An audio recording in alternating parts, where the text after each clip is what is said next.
Hello दोस्तों, study 91 में आपका बहुत बहुत स्वागत है। मैं संदीप। आज यूपीएससी का जो हमारा कल से हम लोगों ने एक सेगमेंट शुरू किया है उसके दूसरे लेक्चर में आज आपके साथ हूं।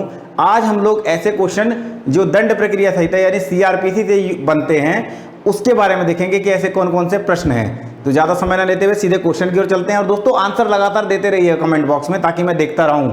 ठीक, चलिए आइए देखते हैं कौन कौन से ऐसे क्वेश्चन हैं। तो सबसे पहले तो ये ऐप डाउनलोड आप लोगों ने कर ली होगी। जिन्होंने नहीं की है वो ऐप डाउनलोड कर ले। चैनल को ज़्यादा से ज़्यादा लाइक करिए, सब्सक्राइब करिए, शेयर करिए और कमेंट जरूर करिए आपको क्वेश्चन कैसे लगे, ताकि अगले सेगमेंट में हम और अच्छे क्वेश्चन देने की कोशिश करें। और ऐसे क्वेश्चन जो आपके एग्जाम से डायरेक्ट आएंगे, कनेक्ट करेंगे। जब ये आप एग्जाम देंगे और ये क्वेश्चन जब आएंगे और आप सही कर लेंगे उसके बाद आप कहेंगे कि हाँ सर ने अच्छा बताया था। चलिए आगे चलते हैं, पहला क्वेश्चन देखते हैं। ये पहला क्वेश्चन है दंड प्रक्रिया संहिता 1973 का। पूछा गया है कि ये कब से लागू हुई।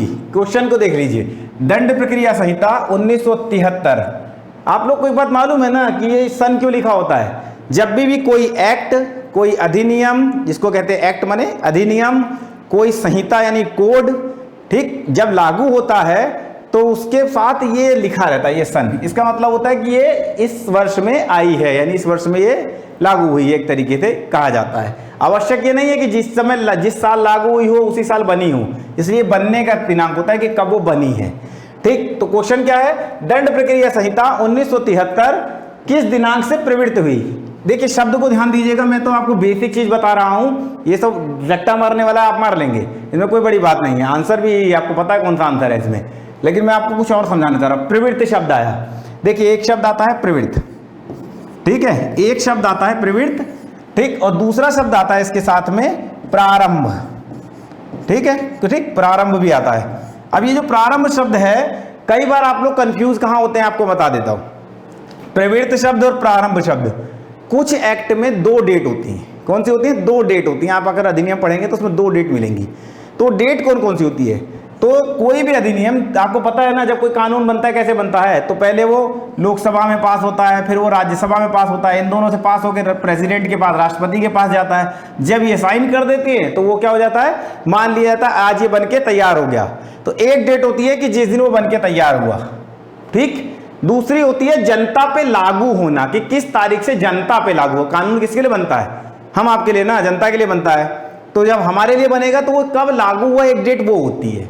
तो वो जो डेट है उसको प्रवृत्त की दिनांक कहते हैं। प्रवृत्त माने इसको इंग्लिश में कहते हैं एनफोर्स, प्रभावी होना, ठीक है। एनफोर्स समझते हैं ना, एनफोर्स माने प्रभावी होना। और ये होता है प्रारंभ होना, यानी बन के तैयार होने वाली date.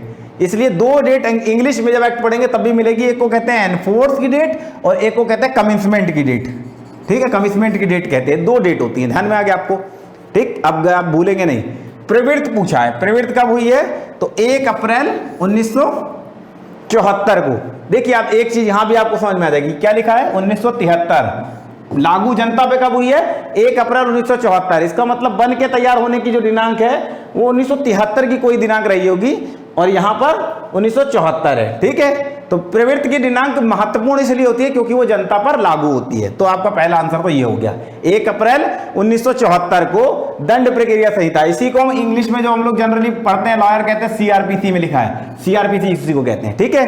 The code of criminal procedure English में कहते हैं, फुल फॉर्म है इसका, ठीक है। अगला क्वेश्चन देखते हैं। ये अगला क्वेश्चन है वारंट मामला। कौन सा है? वारंट मामला पूछा। वारंट मामला कौन सा होता है, होता क्या है वारंट मामला? आप लोग को ये भी एक समझा देता हूं बड़े आसान भाषा में।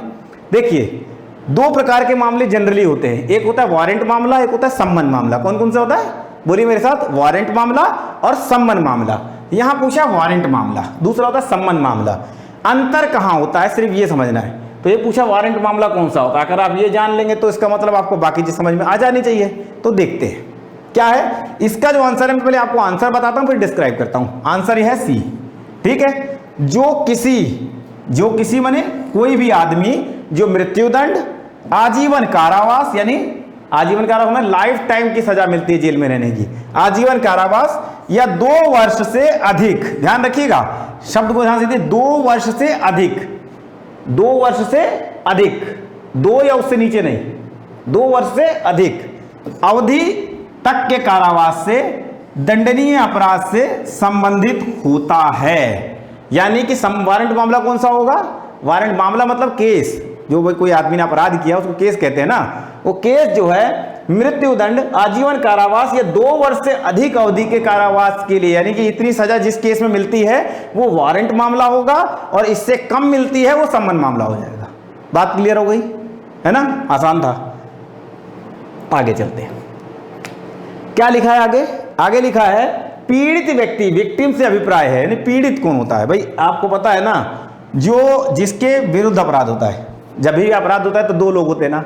तो मान लीजिए ए एक आदमी है जिसने बी को पीटा, क्या किया? ए ने बी को पीटा, ठीक है ना। तो ये क्या कहलाएगा? है बी को पीटा, तो ये कहलाएगा क्या? अभियुक्त, अभियुक्त कहलाएगा ना। और ये क्या कहलाएगा? ये पीटा गया, तो ये क्या होगा? ये पीड़ित हो जाएगा। समझ में आया? तो यहां पूछ रहा है पीड़ित व्यक्ति कौन है, तो अभियुक्त, जिसको आरोपी कहते हैं, ठीक है, आरोपी कहते हैं। देखिए, जब तक कोर्ट में कोई मामले का अंतिम निर्णय ना हो जाए, यानी जैसे केस चलता है ना, लंबा चलता है, 4-5 साल चलता है। अब शुरुआत में कोई आदमी गिरफ्तार हो गया, आप उसको कह दो ये अपराधी है, अपराधी उसको नहीं कहेंगे, उसको आरोपी कहेंगे। इसके ऊपर आरोप है कि इसने चोरी की, इसके ऊपर आरोप है कि इसने बलात्कार किया, इसके ऊपर आरोप है कि इसने छेड़छाड़ की, 354 जिसको मॉडेस्टी कहते हैं, होता है ना। तो यही बात वो कह रहा है कि जैसे आपको जब भी आप कहेंगे कोई आदमी को अगर फाइनल सजा नहीं मिलेगी तो आप उसको क्या कहेंगे? आरोपी कहेंगे, अभियुक्त कह सकते हैं, लेकिन उसको आप अपराधी नहीं कहेंगे। ध्यान रखिएगा, शब्द में अंतर है, ठीक ना। इसके अलावा ये पीड़ित व्यक्ति है, जो व्यक्ति के विरुद्ध अपराध होता है, जो अपराध में मतलब पीड़ित होता है, दुखी होता है, उसको पीड़ित व्यक्ति कहते हैं। प्रश्न है पीड़ित व्यक्ति से अभिप्राय, मतलब क्या मतलब है? पीड़ित व्यक्ति कौन होता है ये पूछ रहा है। तो देखिए, पहला लिखा है अभियुक्त के कार्य या लोप। अब आप समझेंगे ये लोप क्या है, इसको बाद में डिस्क्राइब करता हूं, बहुत इंपॉर्टेंट चीज अभी नहीं है आपके मुद्दे के लिए। अभियुक्त के कार्य या लोप से प्रभावित व्यक्ति, अभियुक्त माने ये ए हो गया, ये अभियुक्त था, ठीक है, इसको हम यहाँ पे अभियुक्त लिख देते हैं, ठीक, अभियुक्त, और यहां पर लिख देते हैं ये पीड़ित, ठीक है, इसको हम पीड़ित लिख देते हैं। तो कह रहा है अभियुक्त के कार्य या लोप से प्रभावित व्यक्ति, ये इसने कोई कार्य किया तभी ना, इसने पीटने का कार्य किया तो पीटा, तो ये क्या हो गया? एक बात तो क्लियर हो गई, तो पीड़ित व्यक्ति होगा।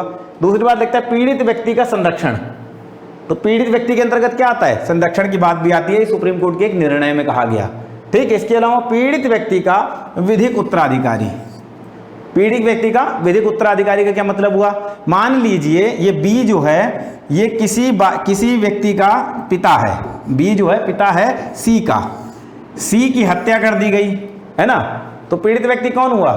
पीड़ित व्यक्ति तो बी था, लेकिन यहाँ पे पिता ही इसकी हत्या कर दी गई, ये मर गया, तो इसके बिना पर कौन होगा? सी होगा, वो कोर्ट में आएगा ना। हालांकि कोर्ट में पुलिस एक तरफ होती है, एक तरफ सरकार होती है, दूसरी तरफ अभियुक्त होता है, ऐसा होता है, लेकिन ये विधिक उत्तराधिकारी ये होगा, कौन होगा? ये होगा, सी होगा, क्योंकि ये बेटा है बी का, है ना। ये क्लियर हो गया। तीसरे, अब ये तीनों बात होती हैं, यानी कि पीड़ित व्यक्ति में तीनों बात सम्मिलित होती हैं, क्या क्या? कार्य प्रभावित व्यक्ति, कार्यालोप से, विधिक संरक्षक की बात होती है और विधिक उत्तराधिकारी की बात होती है, ये तीनों बातें हो गई। इसका मतलब आपका आंसर हो गया डी। ध्यान दीजिएगा, ये प्रश्न घुमा फिरा के बनता है, ठीक है। अगले क्वेश्चन की ओर चलते हैं। वारंट मामला क्या है? ऐसा मामला, ठीक है, लिखा है वारंट मामला ऐसा, क्या लिखा? वारंट मामला ऐसा मामला है जिसमें अपराध मृत्यु, आजीवन कारावास या ऐसी सजा से दंडनीय है। अभी जस्ट पहले एक प्रश्न हम लोगों ने पढ़ा था, उसमें लिखा था, क्या लिखा था उसमें? तीसरा उत्तर था उसका, और उसमें लिखा था मृत्यु, आजीवन कारावास या 2 वर्ष से अधिक अवधि के कारावास की बात की गई थी। तो यहाँ पे इसने आधा आंसर खुद दे रखा है, हमको सिर्फ बात दिमाग में रखनी थी। मृत्यु, आजीवन कारावास या ऐसी सजा दे, कौन सी सजा की बात पूछ रहा है कि और क्या जोड़ना चाहिए, इनमें से बताना है। तो 2 वर्ष से अधिक अवधि, 2 वर्ष से ज्यादा समय के कारावास से दंडनीय है। बात समझ में? कारावास मैंने जेल में जाना, कारावास, ठीक है। ये हो गया, कितना सरल था ना, वो वाला पढ़ा था, बिल्कुल सेम वही था। ये घुमा फिरा के आता है, क्वेश्चन वही होता है, इसलिए मैं आपको सीधे सीधे पूरी चीज समझा देता हूं, चाहे कान घुमा पकड़ेंगे चाहे सीधे पकड़ेंगे, आंसर मिलेगा, ठीक है। आगे चलते हैं, 5वां क्वेश्चन देखिए। 5वां क्वेश्चन कहता है ए को बलात्कार से संबंधित, किससे? बलात्कार से संबंधित, रेप से संबंधित अपराध में गिरफ्तार कर अन्वेषण, अन्वेषण मतलब होता है इन्वेस्टिगेशन, इन्वेस्टिगेशन आपको समझ में आता होगा, ठीक है। इन्वेस्टिगेशन के लिए अभिरक्षा, अभिरक्षा माने कस्टडी, क्या कहते हैं? कस्टडी में निरुद्ध माने रखा जाना, रखा गया है, उसको अधिकतम कितने समय के लिए अभिरक्षा में या कस्टडी में रखा जा सकता है। सीधा क्वेश्चन है कि एक व्यक्ति है जो बलात्कार का आरोपी है, उसको कितने दिन तक कस्टडी में रखा जा सकता है, पुलिस कस्टडी में रखा जा सकता है। तो वो क्या है, 90 दिन। कितना दिन, 90 दिन के लिए रखा जा सकता है। ठीक है, ध्यान रखिएगा।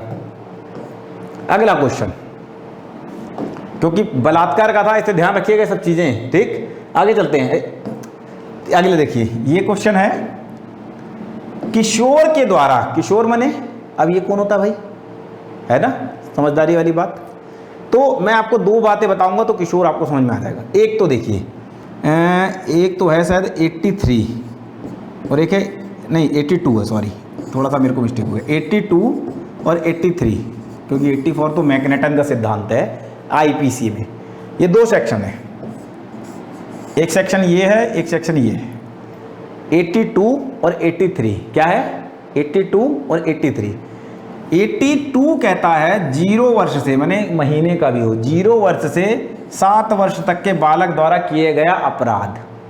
ठीक है, क्या 0 वर्ष से 7 वर्ष तक, कितना 0 वर्ष से 7 वर्ष तक किसी बालक द्वारा कोई अपराध किया जाता है तो वह धारा 82 का संरक्षण उसको प्राप्त होता है। किसका, धारा 82 का संरक्षण उसको प्राप्त होता है और उसको सजा नहीं दी जा सकती।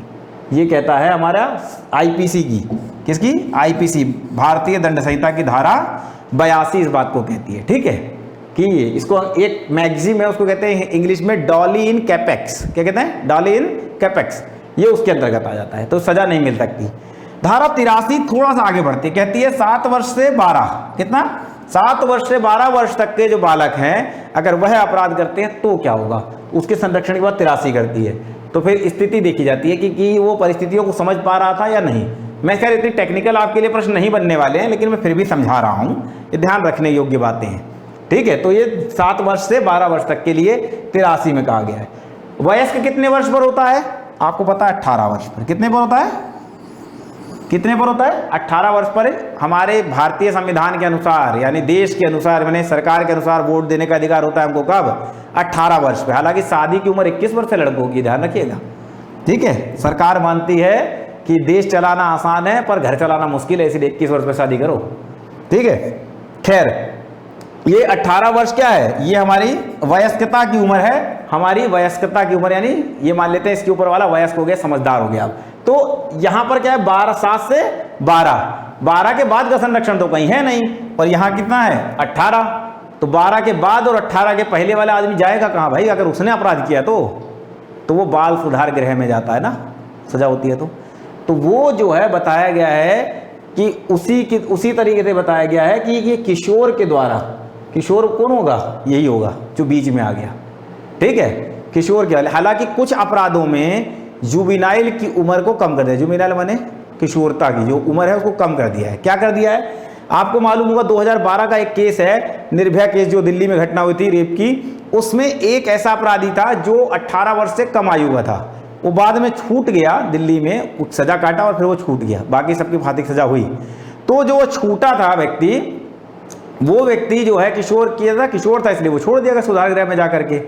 ठीक, तभी सरकार ने निर्णय लिया और 2013 में जस्टिस वर्मा कमेटी की एक रिपोर्ट थी, जिसमें उन्होंने जो है जस्टिस वर्मा कमेटी की रिपोर्ट में कि आपराधिक विधि यानी एक पूरी क्रिमिनल लॉ जो है आईपीसी, सीआरपीसी, एविडेंस, जुवेनाइल, इनमें क्या किया, एक अमेंडमेंट किया, संशोधन किया, और उसमें जो है किशोरों की जो आयु, ये वयस्कता की आयु 18 वर्ष थी, इसको थोड़ा कम कर दिया गया और कहा गया 16 वर्ष से, यानी जो 18 थी उसको क्या कर दिया, 16 वर्ष तक का कर दिया कि 16 वर्ष के जो ऊपर वाले हैं, माने 16 से ऊपर 18 से नीचे वाले ऐसे व्यक्ति अगर अपराध करते हैं तो वो क्या होंगे, वो व्यक्ति हीनियस क्राइम माने जघन्य अपराध के जब जघन्य अपराध होता है ऐसे में वो व्यक्ति को क्या होगा, तो जब जघन्य अपराध करेगा व्यक्ति तो उस व्यक्ति को दंडित किया जाएगा। ये जुवेनाइल में कहा गया है, हीनियस क्राइम में, यानी कि वो हीनियस क्राइम कौन से हैं, रेप हो सकता है, मर्डर हो सकता है, ये हीनियस क्राइम के अंतर्गत आते हैं। ठीक है, तो कह रहा है किशोर द्वारा किए गए अपराध के विचारण, माने कोर्ट में जो केस चलता है इसको ट्रायल कहते हैं या विचारण कहते हैं इंग्लिश में, की व्यवस्था की गई है। तो धारा 27 के अंतर्गत की गई, किसके अंतर्गत की गई है, आंसर आपका सिंपल है, धारा 27। ये तो मैंने इतनी आपको जनरल बात बताई है समझदारी के लिए। ठीक, आगे चलते हैं। 7वां क्वेश्चन देखिए, 7वां क्वेश्चन कहता है किशोर के विचारण हेतु वर्तमान में कौन सा अधिनियम लागू है। आ गई बात, जिस एक्ट का मैंने अभी नाम बताया वही किशोर न्याय बालकों के देखरेख और संरक्षण अधिनियम 2015 ये लागू हो गया। ठीक है, ये इससे क्या है, इससे किशोर के विचारण अब किसके द्वारा होता है, इसके द्वारा चलता है, इस एक्ट के द्वारा ट्रायल चलता है उसका। ठीक है, ध्यान आ गया आपको। 7वां देखिए, 8वां क्वेश्चन देखिए, 8वां क्वेश्चन कहता है द्वितीय वर्ग, कौन सा, यहां लिखा है सेकंड क्लास, द्वितीय वर्ग मजिस्ट्रेट का न्यायालय कितना दंडादेश पारित कर सकता है। क्या कर सकता है, कितना दंडादेश पारित कर सकता है। आप सोचेंगे दंडादेश ये क्या होता है, दंड देना कुल मिलाकर के। ठीक, लेकिन देखिए यहां दंड नहीं लिखा है, यहां क्या लिखा है, यहां लिखा है 1000, 3000, 5000, 10,000, ये रुपए की बात कर रहा है। क्या कर रहा है, तो सेकंड क्लास मजिस्ट्रेट, आपको मालूम है ना सेकंड क्लास मजिस्ट्रेट सबसे नीचे का मजिस्ट्रेट माना जाता है, सेकंड क्लास। ठीक है, इसके ऊपर फर्स्ट क्लास आता है। ठीक है, फिर ACGM CGM आते हैं, फिर ADJ और फिर DJ, ऐसे कोर्ट के लोअर कोर्ट का वो चलता है क्रम। ठीक है, तो ये बताता है, ये जो बताया कि द्वितीय वर्ग ये सबसे नीचे वाला मजिस्ट्रेट है, ये कितनी दे सकता है, फाइन कितना लगा सकता है, तो 5,000 रुपया, कितना, 5,000 रुपया लगा सकता है। ठीक है, आगे चलते हैं। आगे लिखा है संज्ञेय अपराध, कॉग्निजेबल ऑफेंस, संज्ञेय अपराध घटित होने पर, कॉग्निजेबल ऑफेंस वहां लिखा है संज्ञेय अपराध कौन कौन सा है, मृत्यु, आजीवन कारावास या 2 वर्ष से अधिक अवधि के लिए जो भी केस होते हैं, है ना, ऐसे को जो भी घटना होती है, केस होते हैं, उसके लिए कह रहा है कि सूचना, संज्ञेय अपराध घटित होने की सूचना थाने के भार साधक अधिकारी को, थाने का भार साधक अधिकारी किसको होते हैं, इसको आप SO या SHO कहते हो, कुछ लोग SO कहते हैं, कुछ लोग SHO कहते हैं। ठीक है, ये होते हैं ना, ये भार साधक अधिकारी, उसको दी जाएगी। ठीक, किस धारा के अंतर्गत दी जाती है। अब ये क्या है, संज्ञेय अपराध घटित होने पर, बड़ा हिंदी है ना, सामान्य भाषा समझिए। क्या लिखा है, FIR किस में की जा सकती है, ठीक, सॉरी FIR। ठीक है, FIR जो है कौन सी धारा के अंतर्गत की जा सकती है, संज्ञेय अपराध के मामले में सीधे धारा 154 CRPC 154 CRPC के अंतर्गत की जा सकती है। इसके अलावा भी प्रोविजन है, लेकिन उसको बताने की आवश्यकता यहाँ नहीं है। तो ये आप सीधे सीधे समझेंगे कब की जा सकती है, 154 आप याद रखिएगा, ये आपके लिए परीक्षा के लिए इंपॉर्टेंट है, UPSI के लिए। ठीक है, बाकी जो लॉ वाले होंगे वो समझते हैं, उनको पता है कि कैसे कैसे 155 में भी होती है। ठीक है, 156 में भी होती है। आगे चलते हैं, कहता है सम्मन की तामील किसके द्वारा की जा सकती है। देखिए अभी तक वारंट मामले की बात हो रही थी, एक सम्मन का शब्द आ गया यहाँ। सम्मन की तामील, तामील क्या होता है, सम्मन की तामील माने सम्मन दिया कैसे जा सकता है, कैसे दिया जा सकता है, तामील किसके द्वारा होती है, यानी कौन देता है सम्मन। तो लिखा है पुलिस अधिकारी द्वारा दिया जाता है क्या सम्मन, न्यायालय के किसी अधिकारी द्वारा दिया जाता है क्या, किसी अन्य प्राधिकृत लोक सेवक द्वारा दिया जाता है क्या, उपयुक्त में से किसी के भी द्वारा। ठीक है, तो आपका आंसर होना चाहिए उपयुक्त में से किसी के द्वारा। पुलिस भी सम्मन देने जाती है आपके घर तक, न्यायालय का कोई अधिकारी भी देने जा सकता है, और कोई लोक सेवक यानी कि पुलिस से छोड़ करके अन्य कोई लोक सेवक वो भी देने जा सकता है। तो ये तीनों ही है आंसर, आंसर है उपयुक्त में से कोई भी।